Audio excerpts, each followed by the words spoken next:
Hi and welcome back. It is the 16th of February. It's been a couple of weeks since my last report.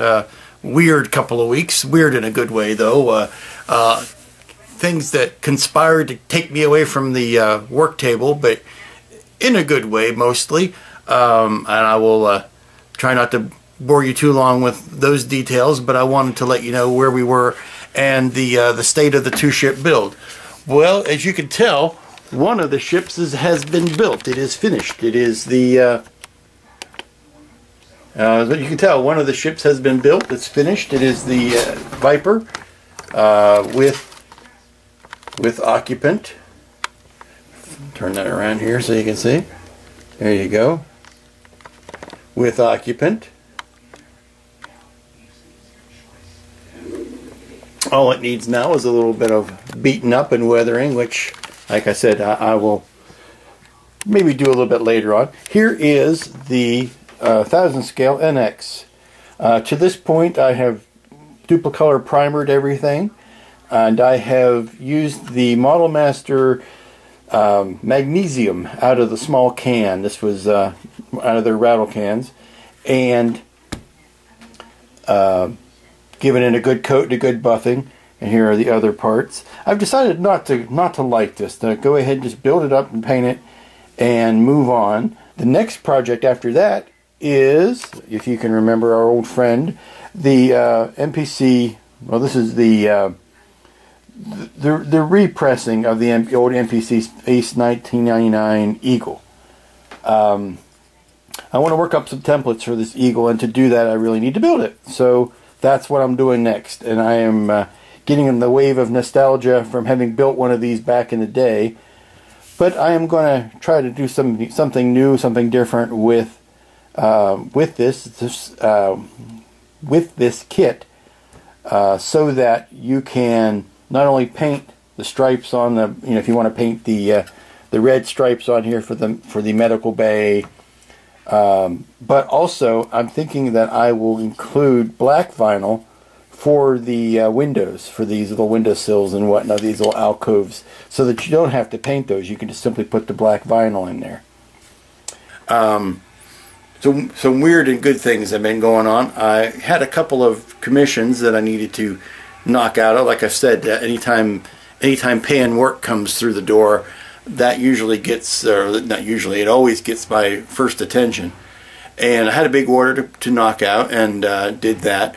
And then I got a call from my friend Simon Merckx, who said he was working on a DeBoer kit, and he needed some templates for the DeBoer refit. I do make those. It's not something that I widely publicize, only because it's such a specialized kit that those that are building the kit know that I can make them templates. It's easier for me to make as a specialty item. I can mail it out myself and don't really have to go through my typical resale venues for that. So I was, for Simon and for another gentleman who also was making both the Reliant and the refit, I needed to knock out some of those template sets. And I got a call from an unexpected source that I can't really talk too much about, that needed some painting masks done as a repeatable stencil, shall we say, for something that needs to be painted on a wall, and wondered if I could help them out. And of course, knowing who it is, I immediately jumped on it, and when it comes closer to life, I'll divulge. But right now, I've been asked to keep it on the down low, so on the down low, I will keep it. But that has taken me away from the bench a little bit more than I wanted to be. And then last week we had a snow incident. Not used to handling them very well here in Raleigh. Don't get them every year. So we had a nice little major snowstorm happen to us on a Wednesday afternoon that kind of snarled up traffic all day. I'll post one of the famous pictures that came out of it. You may get a chuckle out of it, especially you folks up north.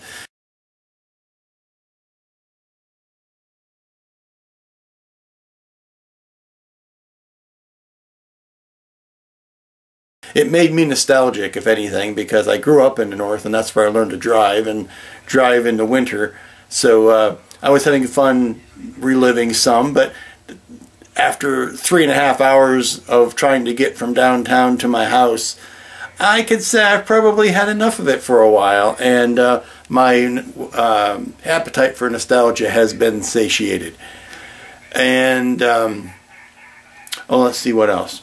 I was also, in the last couple of weeks, a week ago actually, I was up visiting some friends of mine up in Maryland, in the DC area, and we took a little side trip down to the Air and Space Museum. And every time I'm in town, I like to go check in on the Enterprise and see how it looks, and I'll post a couple of pictures at the end of this video on that. But I gotta tell you, it ain't looking good. The wear is really starting to show on the old gray lady, as we call her, and or gray and green at this point.